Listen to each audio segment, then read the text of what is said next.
Fala galera, tudo bem? Professor Jackson Martins mais uma vez aqui no canal do Fala Máquina, Redação Nota Máxima.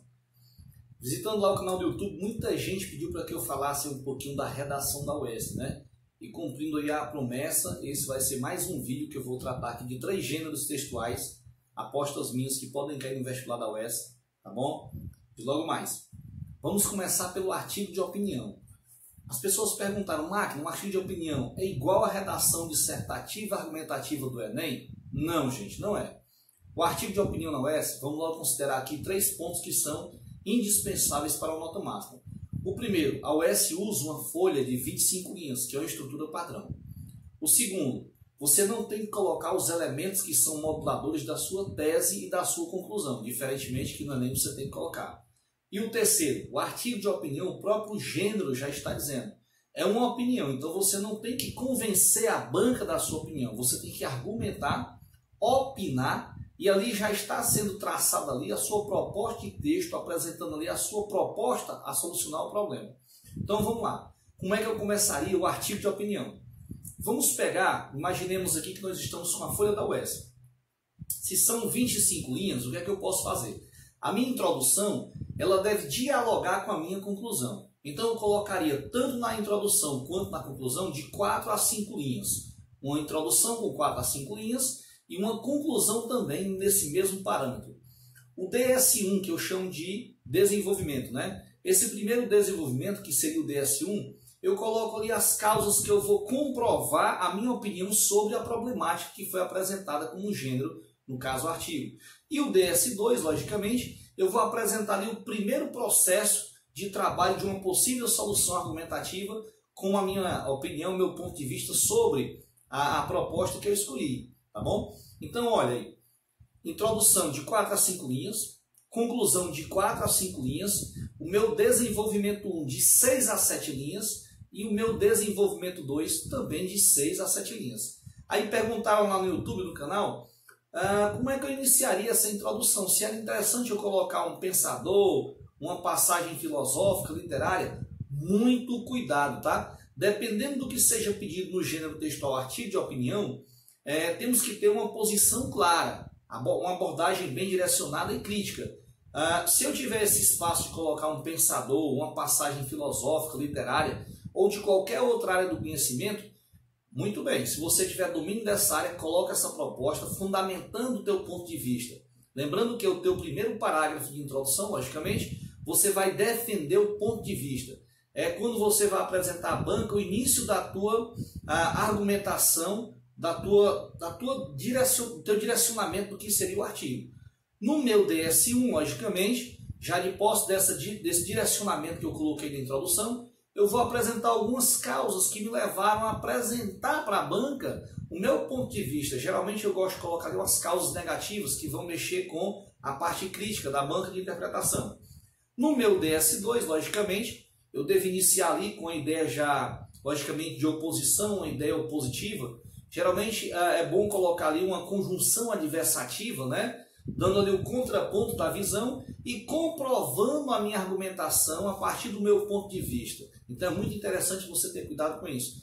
E na conclusão, logicamente, seria muito interessante você apresentar à banca uma ideia crítica, né, para a tua solução. A partir do pensamento de que essa ideia, essa construção de ideia de solução, ela tem que partir de alguém. Geralmente ela vai partir, né, de um elemento modulador, mas lembrando, você não tem a obrigação de colocar os 5 elementos moduladores. Você só tem que colocar ali um elemento ou 2 que vão realmente fundamentar a tua opinião. E aí você tem um artigo de opinião com 23, 24 linhas bem distribuídas, de forma bem crítica, e a banca vai, logicamente, se você não errar ali a parte de convenção de escrita, a parte de gramática e a parte textual, você vai ter a nota máxima, que é os 60 pontos da UES, tá bom? No mesmo canal do Fala Máquina, professor Dr. Jackson Martins pediram para que eu comentasse como seria uma carta, né? Pois bem, a estrutura da carta é muito simples. A carta ela vem com a estrutura já padronizada para a UES. Então, o que é que eu devo fazer, Máquina, nessa estrutura de carta? Temos aí, novamente, 25 linhas. Só que desta vez, da apresentação da estrutura padrão da carta, eu tenho que ter 3 linhas nas quais eu não posso escrever, tá? Eu vou te explicar como é que funciona isso. A primeira linha da carta sempre alinhada a um parágrafo. O mesmo parágrafo que você faz quando vai iniciar qualquer gênero textual. Você tem que ter um parágrafo, né, lateralizado da esquerda para a direita, tá?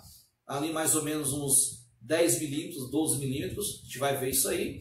E aí você começa ali, local, vírgula, tá?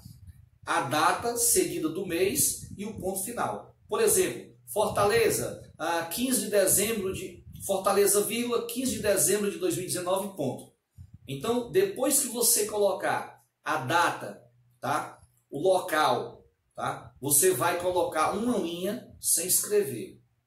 De novo, na primeira linha, local, vírgula, seguida de dia, mês, de ano, ponto final. Vai saltear uma linha, vai iniciar na terceira linha novamente, que seria o quê? O vocativo. Para quem vai a carta, o destinatário dessa carta. Digamos que eu vou escrever uma carta aí para uma autoridade, solicitando de forma bem emergente, de forma bem urgente, um aperfeiçoamento do sistema de ensino no Ceará. Então, seria para o governador, para o secretário de educação, enfim. Então, você deve ter cuidado agora na terceira linha do pronome de tratamento adequado, tá? Não é qualquer pronome. Assim pensar no cargo para quem vai ao destinatário, então a gente deve realmente colocar gramaticalmente correto o pronome de tratamento. Então, para essas autoridades que ocupam grandes cargos, secretários, deputados, governadores, excelentíssimo senhor, aí você coloca lá depois o cargo que você vai direcionar a carta e vírgula. Digamos que eu fosse escrever para o governador do estado do Ceará, excelentíssimo senhor governador do estado do Ceará, vírgula. Esse seria o vocativo. Depois do vocativo, eu vou dar um ponto de linha novamente, não vou escrever nada e vou escrever na linha subsequente, né? Então, eu escrevo na linha 1, vou saltear a linha 2, escrevo na 3, vou saltear a linha 4 e volto a escrever na 5, tá? A minha solicitação, a minha carta. E aí é o seguinte, se lá no artigo de opinião nós dividimos em 4 parágrafos, introdução, DS1, DS2 e conclusão, aqui na tua carta você pode ficar ali entre 3 ou 4 parágrafos, tá bom? Para você não exceder muito a questão das linhas. Veja bem, não é interessante você chegar à 25ª linha sem uma ideia construída, sem um corpo textual que identifique o gênero que foi escolhido, tá bom? Então você vai continuar a carta a partir da 5ª linha, né? Fazendo a sua solicitação e ao final do último parágrafo, que você colocou o ponto final, você vai dar mais uma linha de salto e vai colocar lá a despedida para essa carta. Se for uma autoridade, como nós já falamos, alinhado ao parágrafo do local e data, do vocativo e do corpo textual, você vai colocar cordialmente vírgula, tá bom? Agora me perguntaram lá no canal do YouTube, Máquina, e se não for uma carta a uma autoridade, for uma carta a um amigo, contando ali uma viagem que eu fiz, então você não vai iniciar dessa forma. O que é que se mantém da mesma forma da carta a essa autoridade? Local, vírgula, seguida de dia, mês, ano, logicamente, e o ponto final. Vai saltear uma linha e ao invés de você colocar excelentíssimo, você vai colocar prezado, estimado, querido, amigo ou amiga, vírgula, então você tem um vocativo. E o corpo textual vai ser a sua narrativa para apresentar a viagem que você fez, já que a gente colocou aqui como se fosse uma viagem, e ao final do último parágrafo, quando você colocou o ponto final, tá? Você vai novamente saltear uma linha e ao invés de colocar cordialmente, que foi uma carta que você já tenha colocado para a autoridade, você vai colocar sinceramente, né? Então, vírgula, e aí não precisa assinar, tá bom? A UES geralmente não pede para assinar. E aí, se você for colocar, nós do Redação Nota Máxima fizemos uma pesquisa, um levantamento, e dos 10 últimos vestibulares, 7 vezes caiu artigo de opinião. E a carta esteve presente entre 3 e 4 vezes, porque tivemos aí ano passado, e esse ano 2019.2, uma carta aberta. Então, muito cuidado na hora que você for escolher o gênero textual. Logicamente, você tem que escolher um gênero que você tenha mais domínio, né? E muito cuidado aos critérios de avaliação. Textual, gramatical e convenção de escrita. Tá bom?